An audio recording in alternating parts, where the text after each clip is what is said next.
On January 11th, in the year 1775, Francis Salvador, the first Jewish person to hold an elected office in the Americas, takes his seat on the South Carolina Provincial Congress. In 1747, Salvador was descended from a line of prominent Sephardic Jews who made their home in London. His great-grandfather Joseph was the East India Company's first Jewish director.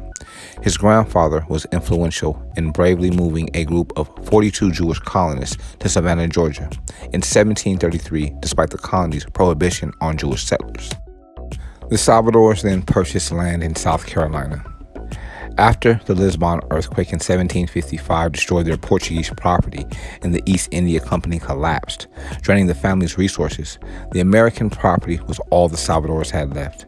In 1773, Francis Salvador left his wife and children in London to establish himself in South Carolina with the hope of rebuilding his family fortune. Within a year of his arrival, Salvador won a seat in the South Carolina General Assembly. In 1774, South Carolinians elected Salvador to the Revolutionary Provincial Congress, which began to meet in January of 1775, and in which Salvador spoke forcefully for the cause of independence. On July 1st, Salvador earned the nickname Southern Paul Revere when he rode 30 miles to warn of a Cherokee attack on backcountry settlements. Exactly 1 month later, while leading a militia group under the general command of Major General James Wilkinson, Salvador and his men were ambushed by a group of Cherokees and Loyalists near present-day Seneca, South Carolina. Salvador was captured by the Cherokees, and he continued his eternity. Although he survived long enough to know that the militia had won the engagement, he never learned that the South Carolina delegation to the Continental Congress in Philadelphia had taken his advice and voted for independence from Britain. Salvador was the first recorded Jewish soldier to have continued his eternity in the American War for Independence. Salvador Francis joined the eternity at the age of 29, never having managed to bring his wife and children from London to the new country for which he fought so bravely and hard for. It was January 11th in the year 1964 that U.S. Surgeon General Luther Terry knew his report was a bombshell.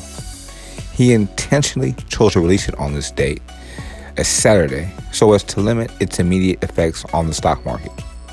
It was on this date that, on behalf of the U.S. government, Terry announced a definitive link between smoking and cancer. The link had long been suspected. Anecdotal evidence had always pointed to negative health effects from smoking, and by the 1930s, physicians were noticing an increase in lung cancer cases. The first medical studies that raised serious concerns were published in Great Britain in the late 1940s.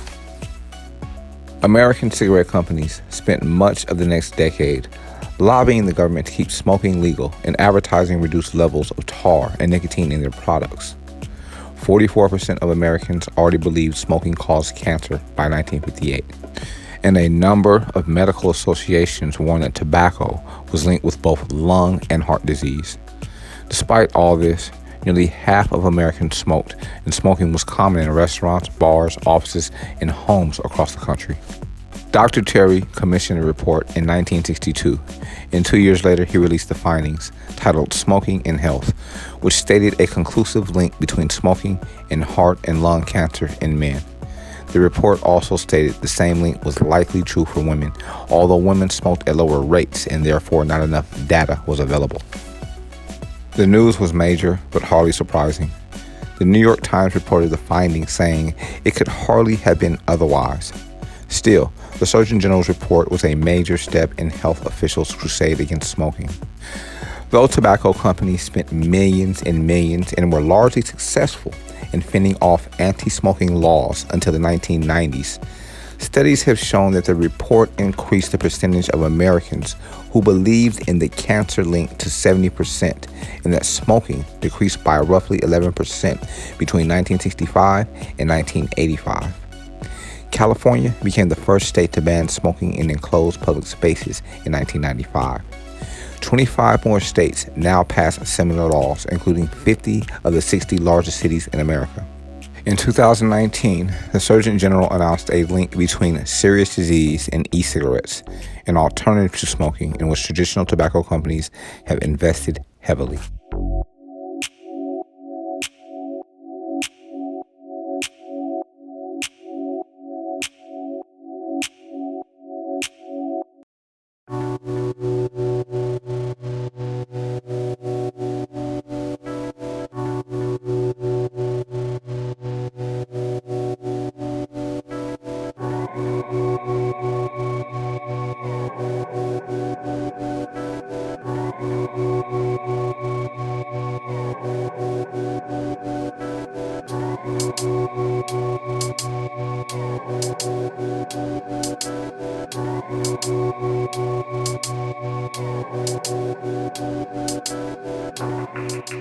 It was January 11th in 2010 that Miep Gies, the last survivor of a small group of people who helped hide a Jewish girl, Anne Frank, and her family from the Nazis during World War II, continued her eternity at age 100 in the Netherlands.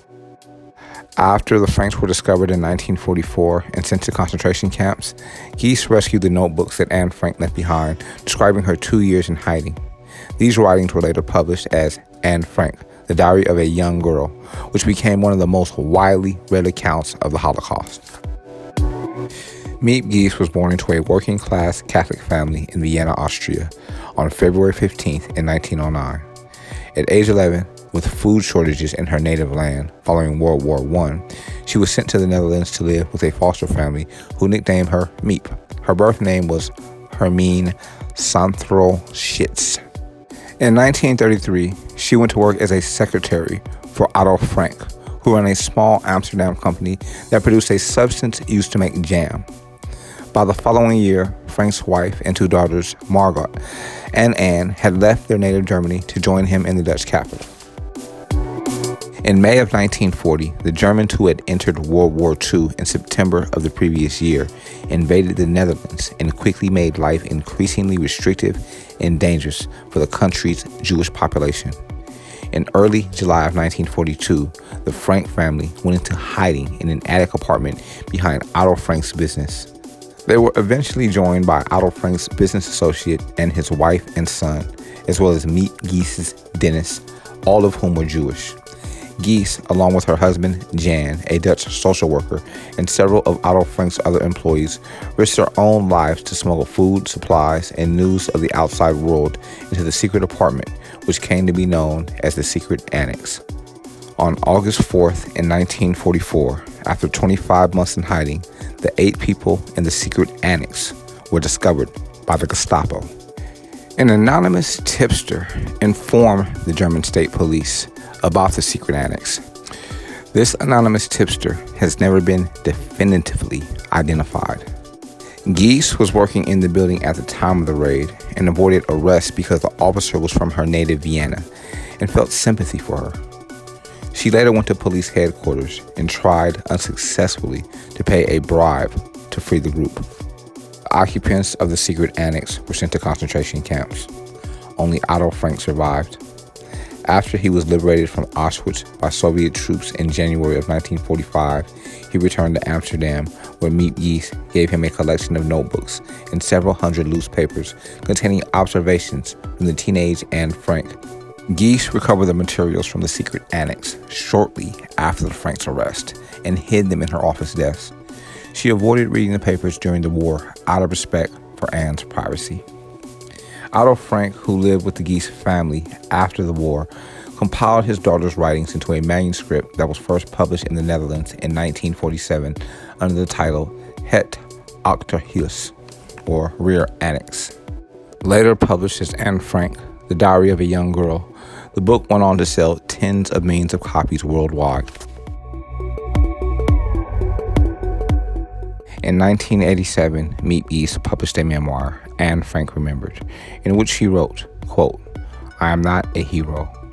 I stand at the end of the long, long line of good Dutch people who did what I did and more, much more, during those dark and terrible times years ago, but always like yesterday in the heart of those of us who bear witness. Never a day goes by that I do not think of what happened then," unquote. Miep Gies continued her eternity in 2010 at the age of 100.